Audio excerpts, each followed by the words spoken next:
कि कोड कितने प्रकार के होते हैं और कौन कौन से होते हैं। नंबर मिलने वाला है। हेलो स्टूडेंट्स, तो आज हम स्टार्ट कर रहे हैं अध्याय 6 जिसका नाम है रेखाएं एवं कोड। आज के क्लास में हम जानेंगे कि रेखाएं और कोड आखिर होती क्या है। इससे पहले मैं आपको बता दूं कि आप जो ये देख रहे हैं पेन, इस पेन से लेके यहाँ पर जो व्हाइट बोर्ड आपको दिख रहा है वे सभी रेखाएं और कोड से ही बने हुए हैं। इसे छोड़िए, आप दुनिया के कहीं से भी कुछ भी देख सकते हैं, इमारतें बड़े बड़े देख सकते हैं, वो सभी भी बिना कोड और रेखाओं के नहीं बने हैं। तो आपको इस क्लास में हम बताएंगे कि रेखाएं और कोड होती क्या है, ये कितने प्रकार की होती हैं और कौन कौन सी होती हैं। तो आप नए बच्चे हैं तो चैनल को सब्सक्राइब जरूर करिएगा और अगर वीडियो अच्छा लगता है तो आप लोग लाइक जरूर करिएगा। तो चलिए स्टार्ट करते हैं हम कुछ बेसिक टॉपिक से। देखिए, यहाँ पे आपको दिख रहा है रेखा। ये रेखा क्या है भाई? आपकी स्कूल मेट की रेखा नहीं है, ठीक है। आपके साथ जो पढ़ रही है रेखा वो नहीं है, ये हमारे गणित की रेखा है, ठीक है। किसकी रेखा है? हमारे गणित की रेखा है, ठीक है। तो रेखा किसे कहेंगे? यहाँ पे आपको पूछेगा, ठीक है, परिभाषा देने के लिए बोलेगा कि रेखा किसे कहेंगे। तो रेखा क्या होता है? किसी बिंदु का वह पथ जिसके अंतिम बिंदु और आखिरी बिंदु को अंतिम तक बढ़ाई जा सके, या फिर इस प्रकार से कह सकते हैं कि पहली छोर और आखिरी छोर को बढ़ाई जा सकती है बिंदु के पथ को, उसे हम क्या कहेंगे? रेखा कहेंगे, ठीक है। अनंत तक बढ़ा सकते हैं, ऐसे खींच देंगे, ये क्या हो गया? रेखा हो गया। क्यों? क्योंकि यहाँ पे तक पॉइंट नहीं है, मतलब जो इसे रोक सके वो पॉइंट नहीं है। इसे हम सामने को, पीछे को बढ़ा सकते हैं और आगे को बढ़ा सकते हैं। कहाँ तक बढ़ा सकते हैं? तो हम अनंत तक बढ़ा सकते हैं, ठीक है। जिसकी कोई सीमा नहीं है उसे हम क्या कहेंगे? रेखा कहेंगे, ठीक है भाई। ये हो गया आपकी रेखा। अब हम देखेंगे दूसरा, रेखाखंड। अब ये रेखाखंड क्या है? तो देखिए, रेखाखंड क्या है?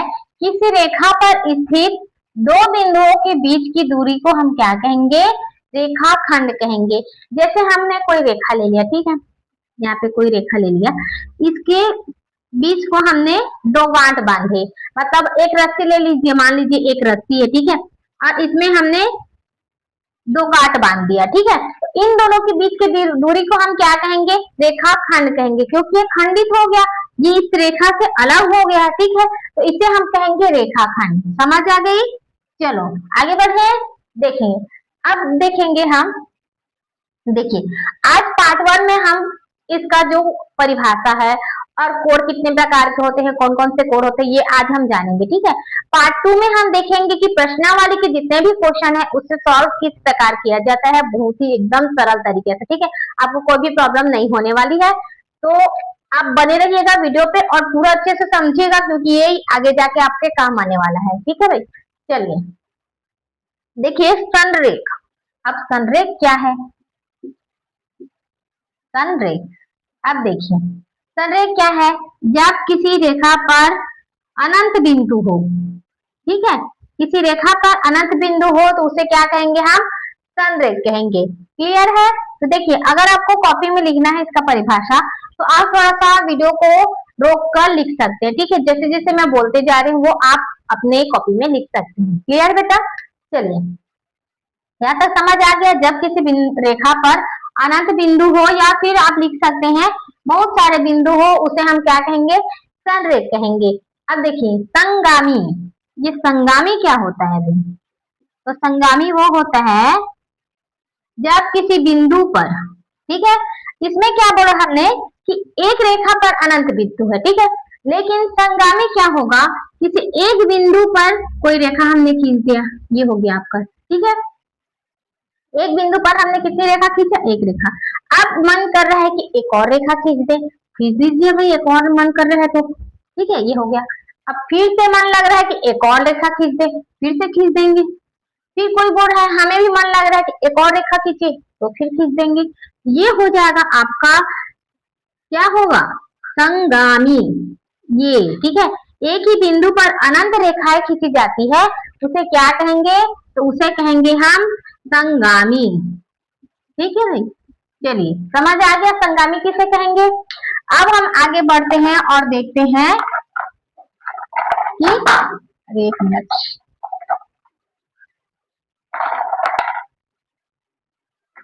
चलिए अब आगे बढ़ते हैं, देखते हैं प्रतिच्छेदी रेखा क्या है। तो इसे मैं थोड़ा क्लीन करके बता दूं कि प्रतिच्छेदी रेखा क्या होता है। ठीक है, 5वां नंबर का है आपका प्रतिच्छेदी रेखा। अब ये प्रतिच्छेदी रेखा क्या है, चलिए देखिए प्रतिच्छेदी रेखा क्या है। जब किसी एक बिंदु पर कोई दो बिंदु गुजरती है और एक दूसरे को काटती है तो उसे क्या कहेंगे, हम प्रतिच्छेदी रेखा कहेंगे। ठीक है, जब कोई दो रेखाएं एक दूसरे को किसी एक बिंदु पर काटती हैं, जब कोई दो रेखाएं एक बिंदु पर एक दूसरे पर काटती हैं तो उसे हम क्या कहेंगे, प्रतिच्छेदी रेखा कहेंगे। ठीक है, चलिए अब है समांतर रेखा। समांतर रेखा मैंने पहले ही बताया हुआ है किसे कहते हैं। समांतर रेखा के लिए हमें दो रेखा लेना पड़ेगी। कैसे लेनी पड़ेगी, ये रेखा और एक रेखा। ठीक है, चलिए ये तो हो गया ना, प्रतिच्छेदी समझ आ गया, तो यहीं पर मैं बना दे रही हूँ ऊपर में। ये देखिए, ये आपका समांतर रेखा, दो रेखा हो गया। इनके बीच की जो दूरी होती है ना वो समान होती है। ठीक है, जैसे कि यहाँ पर मैं एक और लाइन खींच दूं, ये मैंने खींच दिया। ठीक है, इनके बीच की दूरी और इनके बीच की दूरी क्या हो गई, समान हो गई। और क्या होती है, जो एक दूसरे को कभी नहीं काटती। अब देखिए ये सीधी सीधी जा रही है, अपने रास्ते में जा रही है। ठीक है, तो इनके रास्ते में अगर कुछ नहीं आ रहा है तो क्या ये किसी को काटेंगी, नहीं काटेंगी। ये एक दूसरे के समांतर होती हैं और एक दूसरे को कभी नहीं काटती। समांतर मतलब क्या होती है, सीधी सीधी। ठीक है, और इनके बीच की दूरी जो होती जाती है ना वो बराबर होती जाती है। ठीक है, इतना आपको याद रखना है, ज्यादा आपको दिमाग नहीं लगाना। ठीक है, चलिए अब हम देखेंगे समपाती रेखा। क्या देखेंगे, तो हम देखेंगे समपाती रेखा। ठीक है, आप लोग अच्छे से देखिए और समझिए कि ये समांतर रेखा समपाती रेखा क्या होती है। इसके बारे में आपको क्या बोलते हैं, अंतर लिखने के लिए दे देगा। ठीक है, समांतर रेखा और समपाती रेखा का अंतर लिखिए और उनका डायग्राम बनाइए। अगर आपको बोलता है डायग्राम बनाने के लिए तो आपको ये लिखना है, समांतर रेखा में ये डायग्राम बना देना है। और समपाती रेखा, समपाती रेखा क्या है, जब किसी रेखा पर, ठीक है, ये हमने क्या लिख दिया, रेखा लिख दिया।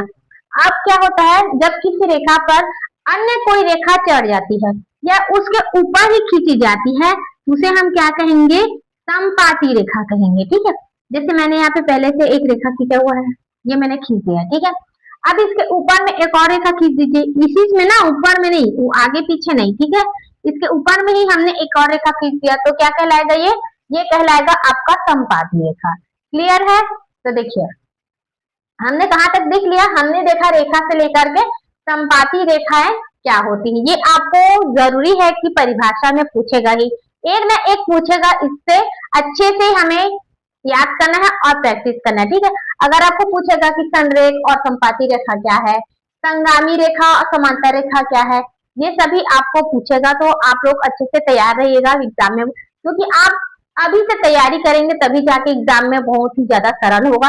अभी आप छोड़ देंगे इसे तो आप आगे जाएंगे, इससे आगे बढ़ जाएंगे तो ये समझ नहीं आएगा। तो इससे अच्छा आप लोग अच्छे से पढ़ लीजिए और रिपीट कर लीजिए, अच्छे से प्रैक्टिस कर लीजिए, उसके बाद ही आप छोड़ सकते हैं इसे, उसके बाद आप आगे बढ़ सकते हैं। ठीक है, ताकि आप जब एग्जाम दिलाने जाएंगे तो आपको बहुत ही ज्यादा सरल लगे, ये कोई भी कठिन ना लगे। क्लियर है, तो हमने देखिए क्या देख लिया, हमने जितनी भी रेखाएं होती है वो हमने देख लिया। अब बारी आती है आपकी कोण की, कि कौन से कोण समकोण होते हैं, कौन से अधिक कोण, कौन से न्यून कोण। इसमें बहुत सारे बच्चे जो होते हैं ना वो कंफ्यूज हो जाते हैं, तो हम इसे बहुत ही सरल तरीके से चलिए हम समझते हैं। चलिए हमने रेखाएं देख लिया, अब हम थोड़ा कोण के बारे में भी जान ले कि कौन कौन से कोण होते हैं। यहाँ पे आपको दिख रहा है कितने प्रकार के कोण है, तो यहाँ पे है 7 प्रकार के कोण। तो इसमें कौन कौन से कोण को किस टाइप से किया जाता है, क्या परिभाषा है, उसको हम लोग देख लेते हैं। देखिए पहला है आपका न्यून कोण। ठीक है, न्यून कोण किसे कहेंगे, जिसका मान 0 अंश से बड़ा हो और 90 अंश से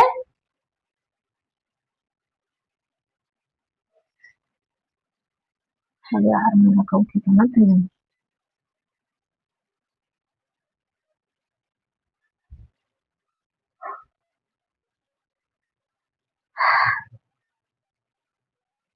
तो चलिए अब हम कोण के बारे में जान ले कि कोण कितने प्रकार के होते हैं और कौन कौन से होते हैं। तो देखिए यहाँ पे मैंने 7 कोण लिखा हुआ है, इसी कोण के बारे में हमें जानना है और आपको जो पेपर में आने वाला है वो इसी में से एक कोड के बारे में पूछेगा, ठीक है। उसे आपको परिभाषा भी लिखना है और इसमें जो डायग्राम मैंने बनाया हुआ है उसे ही आपको लास्ट में बना देना है, ठीक है, जिससे आपको पूरा नंबर मिलेगा। तो चलिए अब हम देखते हैं कि न्यून कोड किसे कहते हैं। सबसे पहला है आपका न्यून कोड। न्यून कोड किसे कहेंगे? वह कोड जिसका मान 0 डिग्री से बड़ा हो और 90 डिग्री से कम हो, ठीक है। जैसे हमने x माना है ये, ठीक है, इसका मान क्या होगा? 0 डिग्री से बड़ा होगा और 90 डिग्री से छोटा होगा, जिसे हम क्या कहेंगे? न्यून कोड कहेंगे। उतना लिखना है आपको और क्या करना है? ये वाला डायग्राम बनाना है। देखिए ये जो होता है वो 90 डिग्री है, ठीक है, यहाँ पे दिख रहा है वो इस टाइप से रहेगा, वो 90 डिग्री है। लेकिन अगर ये जो रेखा है वो इस टाइप से झुक जाए तो 90 डिग्री से कम होगा ना। तो वहीं पे तो यहाँ पे लिखा हुआ है जिसका कोण 0 डिग्री से बड़ा हो और 90 डिग्री से छोटा हो, वह क्या कहलाएगा आपका? वह कहलाएगा न्यून कोण, ठीक है। चलिए नेक्स्ट क्या है? सम कोण। सम कोण किसे कहेंगे? जिसमें कोण का मान कितना हो? 90 डिग्री हो, वह क्या कहलाएगा? सम कोण कहलाएगा। आपको ये व्हाइट बोर्ड दिख रहा है तो देखिए यहाँ पे जो है, यहाँ पे एक कोण बना हुआ है, ठीक है। यहाँ पे जो कोना है वो कितने डिग्री का है? ये वाला 90 डिग्री का दिख रहा है, क्योंकि एक लाइन खड़ा है और एक लाइन क्या हुआ है? स्लीपिंग लाइन में है, ठीक है। एक स्टैंडिंग लाइन में है और एक क्या है? स्लीपिंग लाइन में है। तो ये कितने अंश का हुआ? तो ये 90 अंश का कोण हुआ, ठीक है। तो देखिए नेक्स्ट देखेंगे अधिक कोण। अब अधिक कोण किसे कहेंगे? जिसमें कोण का मान 90 अंश से बड़ा हो, ठीक है, लेकिन क्या हो? 180 अंश से छोटा हो, उसे हम क्या कहेंगे? अधिक कोण कहेंगे। क्लियर है? ये वाला आपको जो चित्र है वो बनाना है। ऋजु कोण, जिसमें कोण का मान कितना होना चाहिए? 180 अंश होना चाहिए, वह कहलाता है आपका ऋजु कोण। क्लियर है? नेक्स्ट देखेंगे प्रतिवर्ती कोण। प्रतिवर्ती कोण क्या है? जिसमें कोण का मान कितना होना चाहिए? 180 अंश से बड़ा होना चाहिए और 360 अंश से छोटा होना चाहिए, वो कहलाएगा आपका प्रतिवर्ती कोण। क्लियर है? ज्यादा आपको देगा, क्या पूछेगा? ये पूछेगा और शीर्षाभिमुख कोण पूछेगा, ठीक है। आसन्न कोण पूछेगा और शीर्षाभिमुख पूछेगा, ठीक है। तो चलिए उसे भी हम देखते हैं कि आसन्न कोण किसे कहेंगे। ऐसा कोण जो ऐसी रेखा जो दो बिंदुओं से होकर निकले, या फिर ऐसा कोण जो एक बिंदु से दो कोण बनाए, ठीक है। ऐसी रेखा लिखेंगे आप लोग, ऐसी रेखा जो एक बिंदु से दो कोण बनाए और सिर्फ एक बिंदु उभयनिष्ठ हो और एक बिंदु शीर्ष उभयनिष्ठ हो, ठीक है, मतलब शीर्ष उभयनिष्ठ हो, उसे हम कहेंगे आसन्न कोण। ऐसी रेखा जो एक बिंदु से, ठीक है, ऐसी रेखा जो एक बिंदु से दो कोण बनाए, ठीक है, यहाँ पे दो कोण बन रहा है, दो कोण बनाए और एक बिंदु उभयनिष्ठ हो और एक रेखा शीर्ष हो, वह क्या कहलाएगा? आसन्न कोण कहलाएगा, ठीक है। समझ आ गया?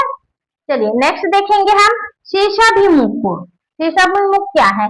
ऐसी रेखा है जो एक दूसरे को प्रतिच्छेद करेंगी तथा दोनों एक दूसरे के सामने जो कोण बनाएंगी वह कोण क्या कहलाएगा?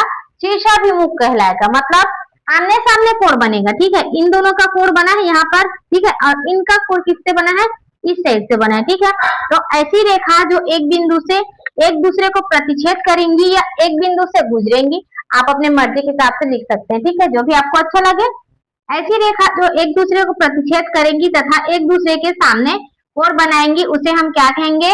उसे हम कहेंगे शीर्षाभिमुख कोण। और ये वाला चित्र आपको बनाना है, ठीक है। तो देखिए यहाँ पे एक कोण बना हुआ है आमने सामने और इधर एक कोण बना हुआ है आमने सामने। क्लियर है? चलिए यहाँ से आपका जो जितना भी कॉन्सेप्ट है वो हमने बता दिया है, वो परिचय हमने बता दिया है, और जो भी चित्र होगा वो आपको इस टाइप से करना है। एक बात और, आपको अगर आप इस टाइप से लिख देते हैं, ठीक है, ये डायरेक्ट पता चल रहा है कि कोण कौन कौन सा छोटा है कौन सा बड़ा है, इस टाइप से लिखते हैं तो आपको फुल नंबर मिलने वाला है। तो ज्यादा जरूरी है कि आप जितना जानते हैं ना उतना आप कॉपी में लिखें। ज्यादा आपको हिंदी में डिटेल से लिखने की जरूरत नहीं है, आप इतना जान लेते हैं ना, इतना लिख देंगे और चित्र बना देंगे तो वो कॉपी हो जाएगा, ठीक है। तो देखिए यहाँ से हमने पार्ट 1 खत्म कर दिया कि जितने भी परिभाषा है, रेखाएं और कोणों के बारे में हमने समझ लिया है। अगली पार्ट में हम देखेंगे कि इसमें जो प्रश्नावली में जो क्वेश्चन है वो किस टाइप से सॉल्व किया जाता है। अगर क्लास अच्छा लगे तो लाइक करें, शेयर करें, सब्सक्राइब करना ना भूलें। हम मिलते हैं अगली क्लास में, तो देखते रहिए, सीखते रहिए और मैथ्स का रिवीजन करते रहिए। Thank you.